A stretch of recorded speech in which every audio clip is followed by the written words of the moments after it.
We are so excited to introduce our listeners to a new app that just launched. Basecamp Ed is a community building platform for parents to find like-minded families and dedicated teachers in your area. Whether you homeschool your children, are curious about it, or simply want to build extracurricular activities, Basecamp Ed has you covered. Connect with local parents to create co-ops, form groups based on your child's interests, and use the calendar to schedule events with ease. Teachers and coaches can also create profiles and list their credentials for parents to use as a way to supplement subjects and activities. Homeschooling was never meant to be done alone. It takes a village. Build it with Basecamp Ed. Take advantage of this free resource and go download it today. You can also follow them on Instagram and Facebook at Basecamp Ed app for the latest updates. We've analyzed the test, so we know the logical patterns. You learn the patterns and you practice.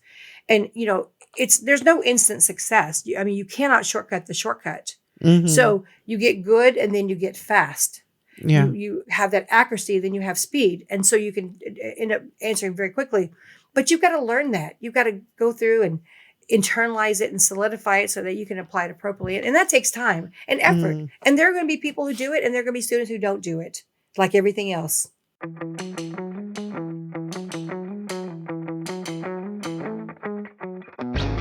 From the Florida Parent Educators Association, home of the largest homeschool convention in America, this is the Not by the Book podcast. I'm your host, FPEA Chairman Suzanne Nunn, and together we will hear from guests who share their journey to who and where they are today. Each one of them at some point left the expected path, ripped the page out of the book that says you have to do it like this, and made their own way. I hope these conversations inspire you as much as they do me. Today I get to speak with Jean Burk, award-winning author of College Prep Genius. We get to talk about the challenges of her younger years and how she used everything she learned to become the champion for helping others find success, to take their next steps toward higher education, and even finding important ways for funding those pursuits. But we also have a chance to talk about how to be diligent in our homes as we parent our children and still find ways to be the funnest house on the street. Let's listen in. Suzanne, thank you for having me. I'm so excited to be on your show. This morning, as I was praying before the conference, before the podcast, the Lord brought a song to my memory that I hadn't thought about in so many years. And it's an oldie but goodie from Steve and Annie Chapman. Mm-hmm. I don't know if you remember them. Oh, yeah. But it was called The Secret Place. And there's a line out of it that says, "There's a place in my heart that even I don't go to." Mm. And I was thinking about my childhood, which was not good. It was my home. My mom had 4 daughters, and I had a stepdad who became disabled. So we didn't have a lot of money. My mom was working 2 or 3 jobs all the time. And my stepdad was on disability, and we were very poor. And by the way, I didn't know we were poor until I went to school. Oh, yeah. And I'll circle back about that when we talk about homeschooling. But it was a very volatile situation, a lot of, yelling and screaming. And what I know now is my mom was probably she was probably either bipolar or manic depressant or something, which, as a kid, you don't know that and you're helpless. And, we were on welfare. We had food stamps. We had food coupons. Which it was fine when you're little, but then as you get older, you kind of get really embarrassed by that. Mm-hmm. And it was difficult. But the good thing was I found the Lord when I was about 10, 11 years old at Vacation Bible School. So he became my solace, and he became my father, because my real father abandoned us, and my stepdad was disabled. Mm-hmm. And so that is what I was able to hold on to. The Bible, reading the Word, and learning more about God. And just getting through a very tumultuous time in my life, thinking, am I ever going to get out of this? Because, as a kid, you don't see the future. You don't think, well, gosh, one day I'll be an adult and I can make my own way. And so It was very hard, but it's good to bring it up because you can see what the Lord has done over all the years for myself and ultimately for my family, my sisters, ultimately my whole family got saved. Yeah. Which is the good story, the good news out of it all. Yeah. But the Lord called me, and I was able to, withstand so much. Jesus had a lot of external conflicts, but he didn't have any internal conflicts. Mm. And, I felt like I had both, Yeah. internal and external until I found the Lord. And, we serve a thrice holy God. Mm-hmm. And, he never leaves us. He never forsakes us. When people talk about, I'm going to take Jesus to the ends of the earth. No, Jesus, he's already there. He's already there. We're just going to go over Yeah. there and do what he wants us to do. I love that you say that, because I know that for a young child, even just to be able to recognize that that's where you're finding your comfort and your solace, even as a child, that it just speaks volumes about what your relationship with the Lord can do for someone in those situations. And now, where did you grow up? Did you grow up in Texas? I did. I grew up in East Fort Worth. And what's very interesting is, actually, I was at my childhood home yesterday because we still own it in the family. Mm-hmm. And we're over there fixing it up. And I was just walking through the house thinking about memories.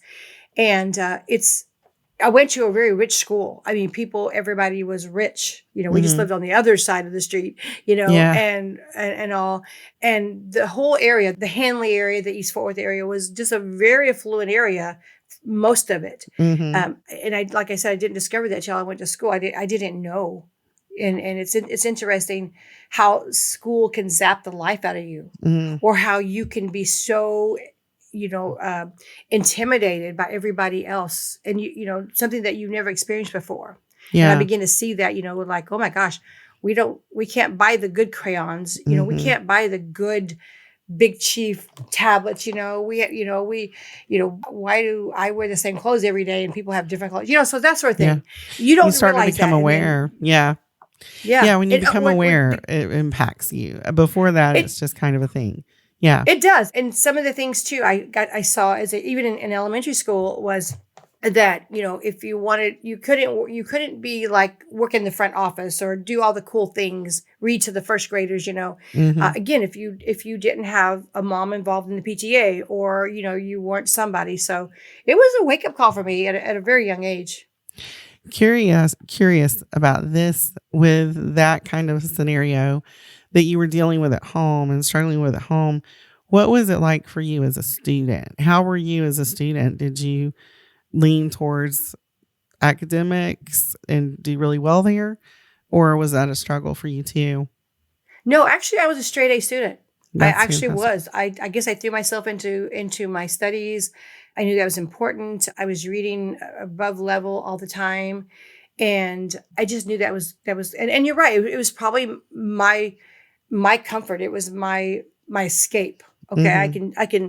Because sometimes we feel like when things are out of control, we need to find things that we can control. Right. And I could control my studies. I can control my grades. That was something, and it kind of gives you that empowerment, because you Mm-hmm. can't, deal with anything else that's going on in your life. So as you went through school, did you find that you were leaning towards any certain interests or areas that were strong for you that you wanted to maybe pursue in your dreams as you were getting older and thinking, maybe now I will have some choices to make? What kind of direction were you going in? Well, when I was younger, I did a lot of art, and Mm-hmm. I even had some of my paintings put into the museum on display. And there was this sort of, I want to be an architect, and I Mm-hmm. loved interior design, and I kind of was fixer upper before fixer upper was cool. When I was a kid, I would design people's homes. I would draw out homes inside, outside. I would redecorate. I would do all that. But along the way, when you kind of become on autopilot, just trying to survive every day, whether now I've got the home conflict, and then I've got the school where I'm poor, and and you're not really invited into sports and stuff because you don't have any money. And that's literally what happened. Mm-hmm. But I sort of lost those dreams, and I didn't really have anybody that would point me that direction to say, hey, what do you want to do? Are you thinking about anything? And then of course my mom, again, she's very ignorant, but she said to us early on, she said, you know what? We have no money, so don't even think about college. Mm-hmm. Well, did I think about looking into different options? No, because people in authority over you, you trust them. Yeah. And that was my mom's perspective. And so I was like, okay. And then, I thought, well, and I always want to be a mom, get married, Mm-hmm. and have kids. And I wanted to, because I always say in my heart, okay, my family's not going to be like this. I want Mm-hmm. everything opposite of my household. And I knew I always wanted to do that. And then when I graduated high school, I started working at a job at the airport. I was really great and I loved the job and they promoted me really high on the job, but it just wasn't right. I was just like, well, okay, but I think I want to go to college, Mm. after being out of high school for a year or so. And then I went. Little did I know, I didn't know what to do, no direction, but I went to the college, local college, took a test. I have no idea. It was like an SAT type test, like Mm-hmm. some kind of placement test similar to SAT. I didn't know what it was. I took it. I got in. They paid my way to college, and then I started going to college, of course, and then met my husband actually. So in the morning I would go to college, and then at nighttime I'd seen this little sign that said self-defense classes for women, and I'm like, oh, that sounds fun. So I signed up for the self-defense classes, and in the evening and I was going to college in the daytime, and which was jujitsu, which I loved, and I threw my heart into it, and I practiced hard on my three sisters, and they all ended up joining. And I went through the ranks faster than anybody they'd ever seen because I'm like, I love this and I want to do it. And I met my husband there, and I still outrank him because he broke his collarbone playing football and he got out. But anyways, and then ultimately I got my MRS degree. Mm-hmm. So that's kind of an interesting story because it sounds like to me, and I think one of the things that I know just from listening to you speak, it's once your head is in it and your heart's in it, you're going for it. And it sounds like you've been that way from the beginning. Like, this is what I'm going to do. Did it surprise you that you got into college and had that paid for? Yeah, it did. I didn't know that was available because when you have been inundated all your life with, well, this is not an option for our family because we have no money. And Mm-hmm. little do I, because of what I do now, I now know that there were so many options available. Mm-hmm. We just didn't know. We were very ignorant. My mom, yeah, I was just thinking, wow, I could have went to a different college Mm-hmm. because of our income. You obviously take a test and then but based on our income, which we were considered low income, I would have had amazing doors opened up at many other schools, but I didn't know that. Right. What did you end up pursuing as a major? I got some basics and that was about it. So, Yeah. you know, And so moving forward, then I guess you and your husband got married and stayed in Texas, right? yes. And so then you started having your own children. What drew you to homeschooling? How did that start to factor into your life? Well, when I met my husband, he was not a believer. He grew up in a very staunch Catholic home, Mm-hmm. knew about God, but didn't have a personal relationship with him. And the Lord kind of, we just would get together and we would just talk about the Bible, and, he just committed his life to the Lord. And so we thought, well, when we get married, we'll send our kids to Christian school. That's what you do, right? Mm-hmm. And because that just seemed like a good plan because we both went to public school, I had a really terrible time. And so my husband worked at the post office, and one day, my son with Josh was about 6 months old, and my son came home, and because he would go after work once a week to a study group, a Mm-hmm. lady that we knew, that a guy from his work went to this house of this lady we knew, and that's how we got to know her. And my husband came home one day and he said, "Hey, we're going to homeschool." And I said, "Okay, great. Well, what is that? What does that mean?" So this was a family with 7 kids, wonderful family, sweet family, and loved their kids. They definitely were very different because our only perspective of how to raise a kid or what kids would look like was from our church. And Mm-hmm. so because my son was 6 months old, I had several years to really observe other kids, other families, to kind of, it's almost like Mary. I pondered in my heart, what was going on. And I would look at these kids, these teenagers at our church, whether they were in public school or private school, it didn't matter. I didn't see a marked difference. Mm-hmm. And they were always in trouble. They were passing notes. They were, talking during church and something. And then one day, this family comes to our church that had 3 kids, and they were homeschoolers, and they sat with their parents. They were respectful. They never got into trouble. And it was just this eye-opening for me to go, wow, That is, I can see the difference. And so that got me more excited about with our kids when we started homeschooling them, because of just being around that. And I had that background and several years to kind of think about it, of what is this going to look like? What is it going to look like for my Right. kids?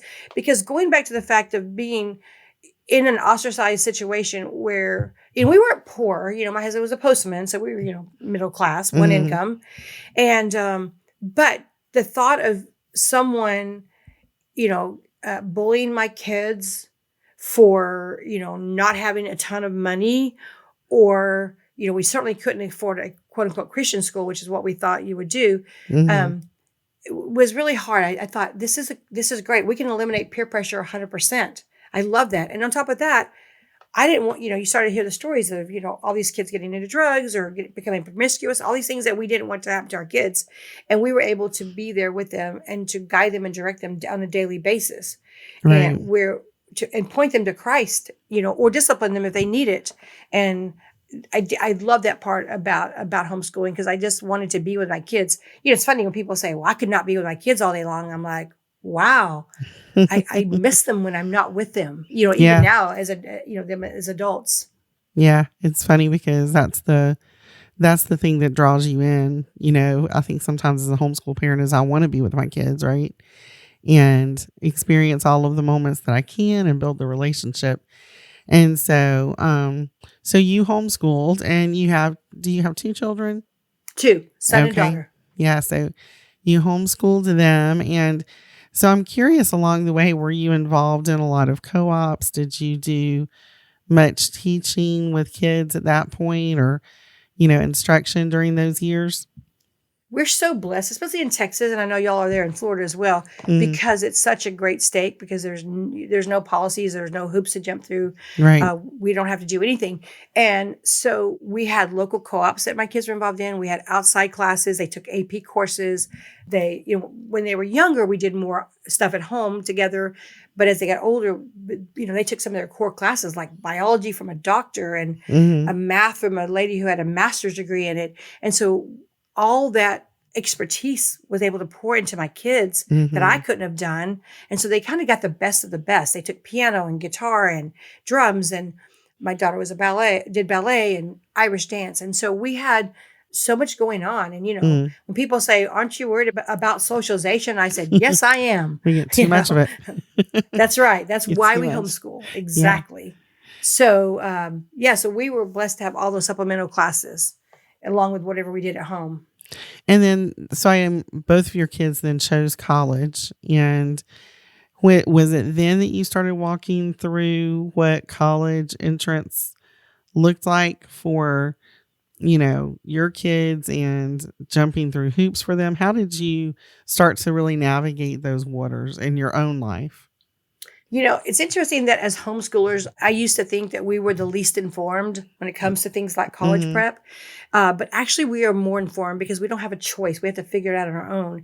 And sadly, for a lot of guidance counselors, people say, well, we don't have a guidance counselor, but be thankful, because a Right. guidance counselor, in many cases, they're so overwhelmed. They have so much on their plate. Hmm. And their job isn't so much to get your child into college, it's really to get them out of high school. Right. And so, not having any quote unquote counselor, I was at my friend's house one day. My son was in ninth grade, at the end of ninth grade. And she mentioned to me, and when we did want our kids to go to college, we didn't have any money, but we want them to go.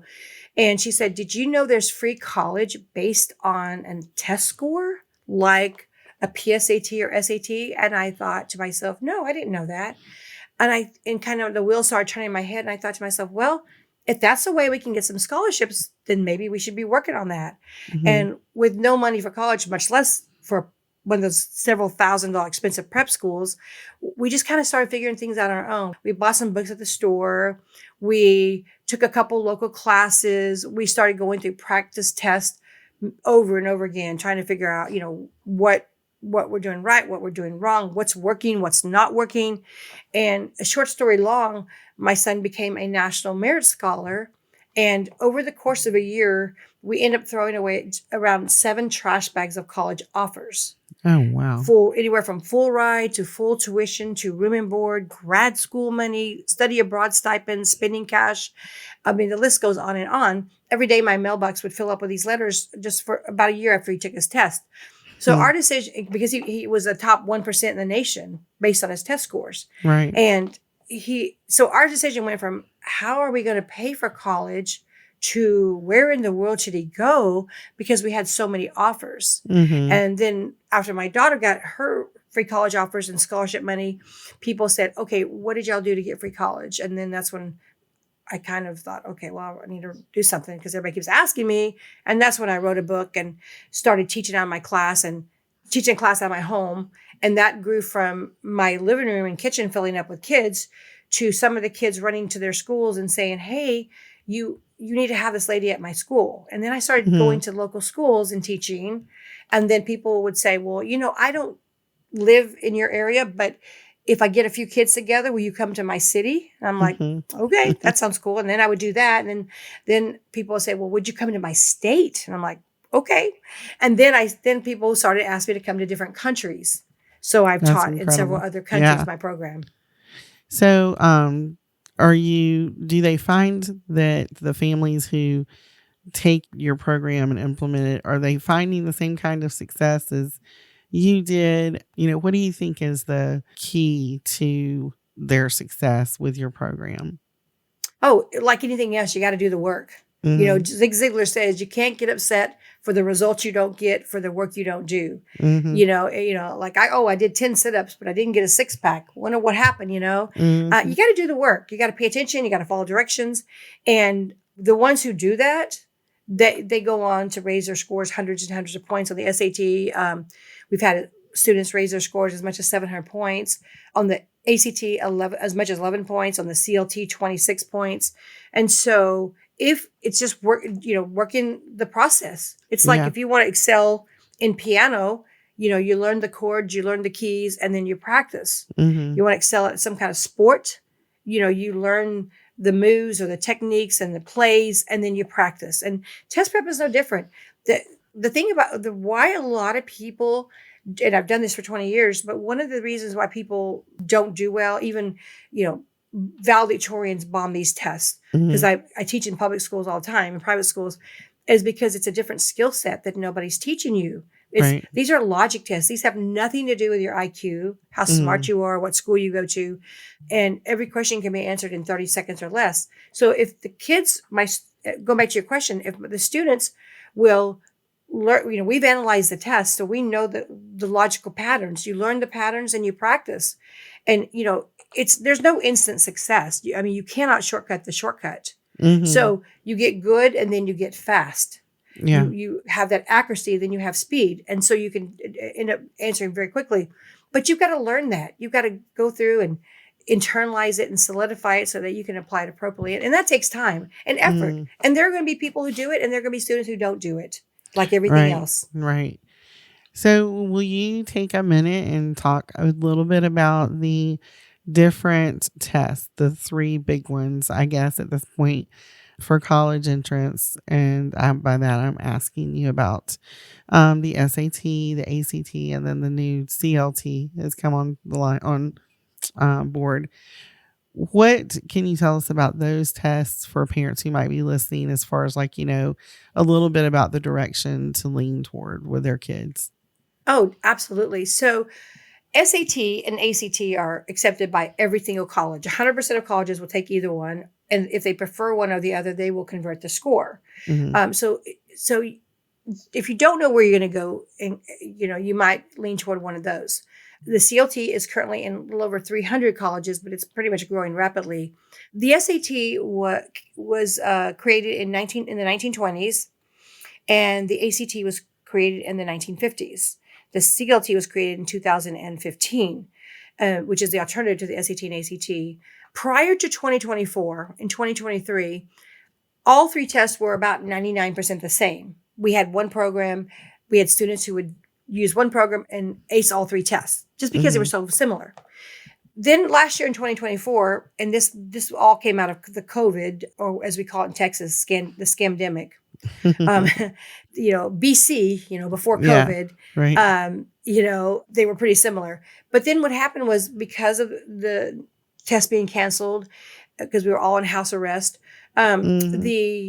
the College Board decided to turn the SAT digital. Now the CLT was already digital. It was already remotely proctored, and during the lockdowns, every single college would accept the CLT if they knew about it, and because the fact that you could already do it from home, and their enrollment went up like 5,000% every week. Wow. So then last year, when it went digital, they totally changed the formatting, pretty much, especially the reading and writing. They went digital. They made it adaptive. And then in response to that, the ACT is now changing. Now, this year's change, they will have their final test in September, where, again, they've shortened it down to a little over 2 hours. And for families. So we're just doing a wait and see to analyze it once it comes out, the final one. And then the CLT is the classic learning test, which you will find and you don't have to be classically trained. That's a misnomer. It's Okay. classic, not classical. Mhm. So it means the text and the passages come from C.S. Lewis or Homer or Plato or Shakespeare, Jane Austen. It comes from the classics. Mhm. But it's not changing. It's staying the same. It's still just 2 hours long, and you take it at home at your own time. And so I love them. I met Jeremy Tate. He came to meet me actually in early 2017. He came to one of my conferences.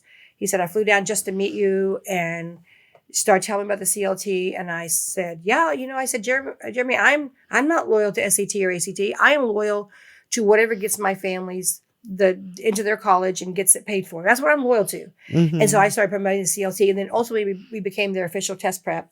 And they gave me an actual CLT test that I analyzed and created we analyzed and created a program from. So we're Yeah. the only people that have a real CLT test in our program. That's fantastic.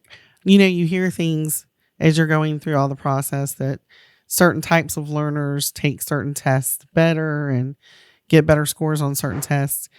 Do you find that to be true in your experience, or do you feel like it's, pretty much any of the tests are equal for students? Oh, I find them pretty equal in the sense that they all do the same thing. They're just logic tests. Because you'll hear this, well, if you're more science oriented, do the ACT. If you're more reading oriented, do the SAT. That's actually not true. That's just somebody, passing on information that they heard somebody else say. Mhm. I always tell people, because there's so much false information out there, unless they're willing to pay for your kids' college, if they're wrong, don't trust them. Mhm. Because you talk to people who are in the business every single day. That's who you talk to, because they know they're immersed in it. And so it doesn't matter which one your child takes. Some Okay. might. Now, I always tell families, if you want to know which one your child might do better at, because even the science section, you don't even have to know one iota of scientific knowledge. It's just a logic test. Mhm. But all three companies have free tests on their website that you could have your child go on there and take. Probably their scores will be all pretty similar. They'll probably be comparable, but that's one way to do it. And if you don't have direction, if you go, I don't really know what I want to go to, then maybe lean toward at least the SAT right now, because the ACT is changing and finalizing in September. Mhm. Then maybe go that direction. I still love the CLT.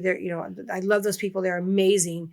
And I'm hoping that they'll be in every college someday. So Yeah. if they, I still want people to take the CLT as well. Mhm. And I know Bright Futures takes the CLT now, which is really pretty exciting. And even if your Yeah. child's going to go into the trades, maybe they're not going into college, still you should take a test and receive that Bright Future money, because it does pay for trades as well. Mhm. That's a good point, and I was going to ask you about that, because there are a lot of students who wouldn't be necessarily college bound in the 4-year traditional sense of college, but there are trade schools. There are a lot of different programs that students can now enter into that give them certifications and things of that nature.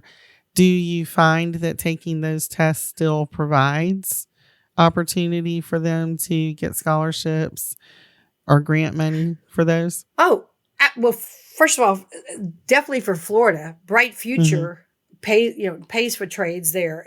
But if you're not, let's say you don't live in Florida, or you plan on going to somewhere outside of Florida, our kids are going to be tested all their life. And Mhm. I think we almost, as a parent, knowing what I know now, we almost do our kids a disservice if we don't incorporate some kind of test prep, because whether they go into the trades or to college or the military or at their job one day, they're always going to be tested. They're going to be tested for certifications. And I hear engineers and nurses and people all the time will say to me, we get tested every 6 months, but it's not about our degree. They test us on our critical thinking skills, how well we can answer questions under pressure in a short amount of time. Right. And what's interesting is once you learn test taking strategies and, because pretty much all test companies do the same thing. They have one objective answer and several distractors. And many, many families over the years have come back to me and said, hey, your strategies at College Prep Genius worked on, and then they list these, I've got a long list when I speak, but not just the SATs, ACTs, CLTs, but like the GRE for grad school, the LSAT for law school, the MCAT for med school, the real estate test, the CPA, the civil service test. I had a girl in Dallas a couple of years ago, and I have her video on my website. She came up to me and she said, Mrs. Burk, I have to tell you that I did your course and I did well in the SAT, but I have a really fun story for you. And I said, well, please tell me. And she said, I had taken Mandarin 1. She said, and I wanted to test into Mandarin 2. And when I did not know most of the words. She said, but I used College Prep Genius strategies and tested out as a native Mandarin speaker. Now, who knew that would happen? I don't know anything about it, the Mandarin test. But what I do know is that the techniques that families learn and students learn, you can use that because, again, colleges have to use a standardized test because a 4.0 at one school is not the same at another. Every school calculates their scores differently. Right. And for us as homeschoolers, they could look at our transcripts and say, how do I know those aren't just mommy grades? You just made that stuff up. But your test score can validate that transcript. And same thing at a job someday that you're at. When they test their employees, everybody there is a different age. They're from a different background, maybe went to a different school. And so they have to test them on something that's standardized and something that, we all have in common, which is critical thinking. Right. And these standardized tests have standardized questions and standardized answers. And that's how you can figure them out. Those are good. Those are really good points. And so we've heard from you now about how you got kind of to the college prep life, but I do know that there's some other interesting things about Miss Jean Burk that I just want to chat about for a second. And you tell us and share with us a little bit, if you don't mind, about parties and entertainment at your home. This is a fun side. So I think it's one of those things that if people don't all know you except for College Prep Genius, it's just a fun little tidbit of who you are. Well, parties are my passion. Parties are the thing that, growing up very, very poor, we never had a party. I never had a birthday party ever. Right. Ever. And did I rarely ever go to anybody else's party? And so when we had kids, when they're little, it's really easy. You have a little party at your house. You might go to McDonald's. You might go to Chuck E. Cheese. Right. It's not that big a deal. But as my kids were becoming preteens, I always made a really big deal about their parties. It was because of my own background. I said, you know what? It's a big deal. I mean, my kids wake up, and this is something we even did until their adulthood, and I would do it now if I live near them.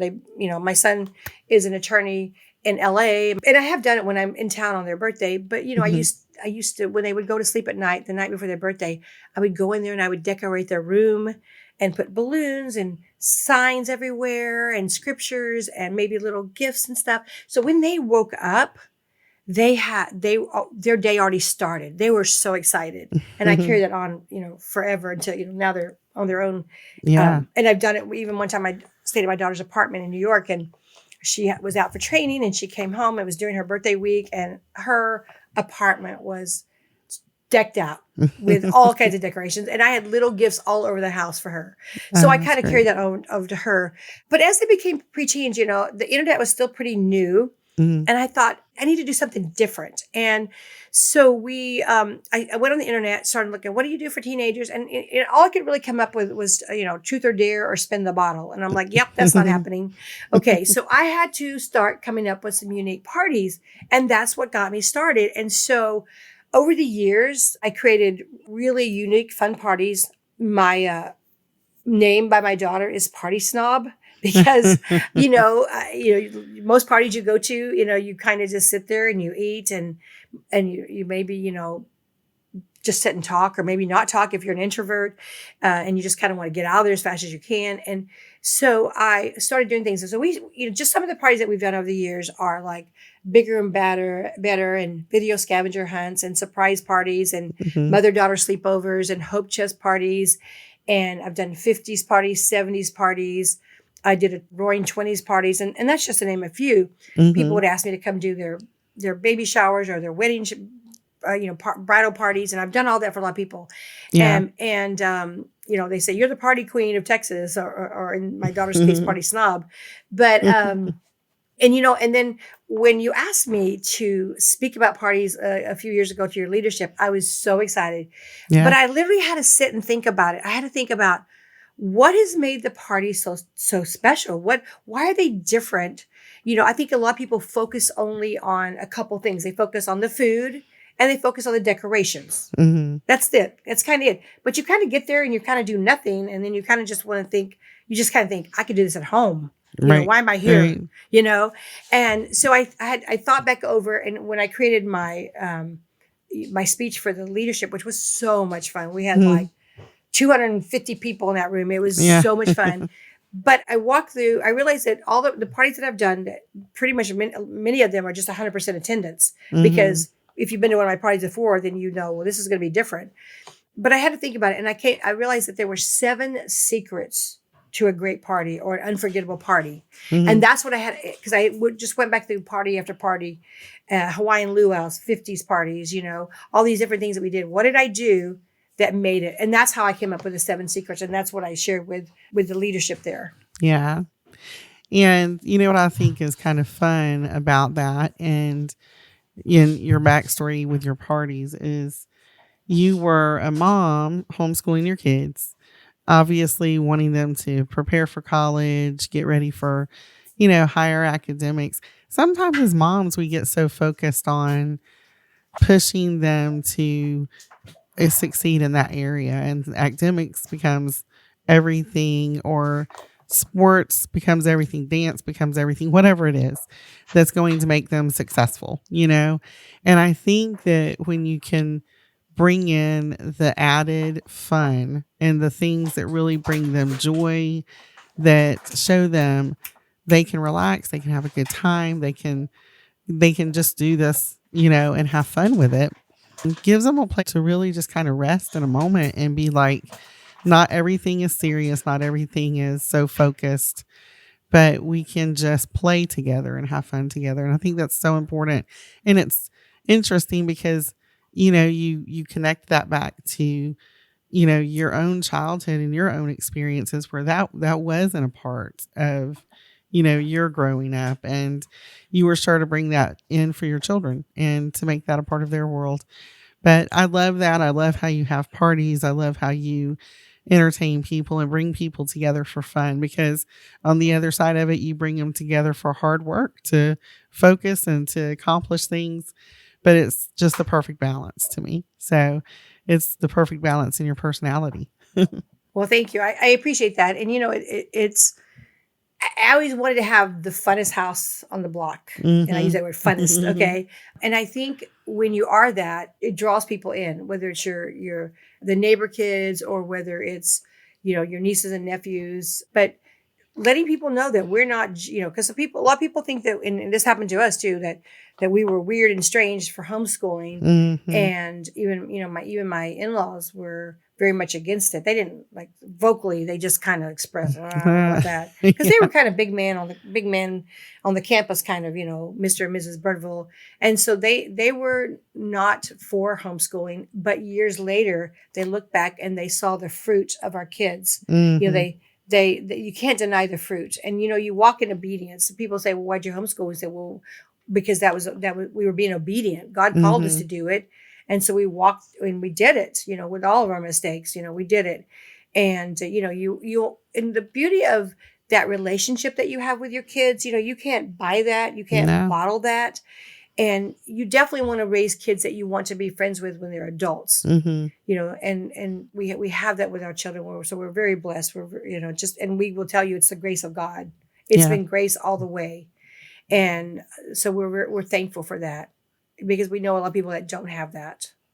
Yeah, and it is. I think that it is something that is when you go into homeschooling and you desire that, I think that you can. I think everybody can create that environment in their home. And it's such a blessing. It's one of the greatest benefits of being able to homeschool and home educate your children. But so, one of the questions that I always enjoy asking is we're kind of getting close to wrapping up here is as you were working through, I mean, you, like you said, you had struggles in your early years in your family life. You moved into a family that was connected and close and had a good experience with home education and building a business that has impacted thousands of people, in a very meaningful way. While you've walked that path, has there been something that was either, just words that someone shared with you that meant something, or a verse of scripture or quote that really encouraged you to continue in your process of just like pursuing what you were doing? Well, I love scripture. I love 1 Thessalonians 5:24 that says, faithful is he who calls you, who also will do it. Mm, And if you're called, he calls us to something, whether it's homeschooling, whether it's doing parties, whatever it is, he's the one who's going to do it. And we only get into trouble when we start trying to take over. oh, And yeah. I've done that many times. It's like, doing something I should have been doing, what I thought was a good thing, but trusting and resting in him that he's the one that's going to do it. Right. And I think that if we can, if we can rest in that and trust in that, because he is the author and perfecter of our faith. Mm, And if we can understand that it's not us driving the wheel, or let him take the wheel, so to speak, and then we don't get ourselves into trouble, which right. is really easy to do. And then daily just praying for each child individually. I think as homeschoolers, being able to get up and even before anybody else does and say, okay, going down, what does this one child need today? What is something that I don't know that God? Because the scripture says he knows what we have need of before we ask. What does this one need? And what does this one over here need? Because I think that can order our steps through the day when we're dealing with our kids, wherever they're at. God knows their hearts. And we think they're having an issue in one area, but it could be that there's something totally different going on in their lives and in their hearts. Mhm. And being able to, direct them and guide them, and teaching them to set their minds on the things above. Right. And more importantly, above all else, guarding their hearts. Mm, It's because usually the problems with our kids come to some kind of a heart. It always goes down to some kind of heart problem. I mm, hate math. Okay. All right. Let's get to the root of this. Why? There's something going on in your heart. Maybe you think you're not good at math. Maybe you're not as good as your brother, or you don't think you are. And I think the beauty of homeschooling is that we're flexible, because if one curriculum is not working for one child, there's so many amazing curriculums to choose from. yeah. A totally different type of, visual or kinesthetic type program that might be better for your child than Mm. what the other child. So we can be flexible, and we can, adapt to each child. What's going to best fit their needs. Well, and what I really appreciate that you just said is that you can get up and individually pray for them. I think that even in our homeschooling days, sometimes moms get very caught up, dads get very caught up in I've got to get up. And especially if you have a lot of young children, or, kids who have busy schedules and you're off to the first thing and the next thing, sometimes we really just forget to take that time to really invest in praying for them and teaching them, I think, also to pray. I always wanted my kids to not hear their voice or my voice over everything, but to hear God's voice over everything, and to learn to discern that voice, And so you pray for those things and you try to lead them in that direction. And that takes time too. It does take some time, but it's very worthwhile time that you're spending. Well, it is. It's having that dialogue, not that monologue with Mm-hmm. God. is Yeah. what I'm learning. A lot of times, and this happens to me all the time, I hit the floor running when I wake up. And that's easy to do. Like, oh my gosh, Very much. Yeah. and my husband will tell you this too. I got these emails to answer, and then I got a podcast.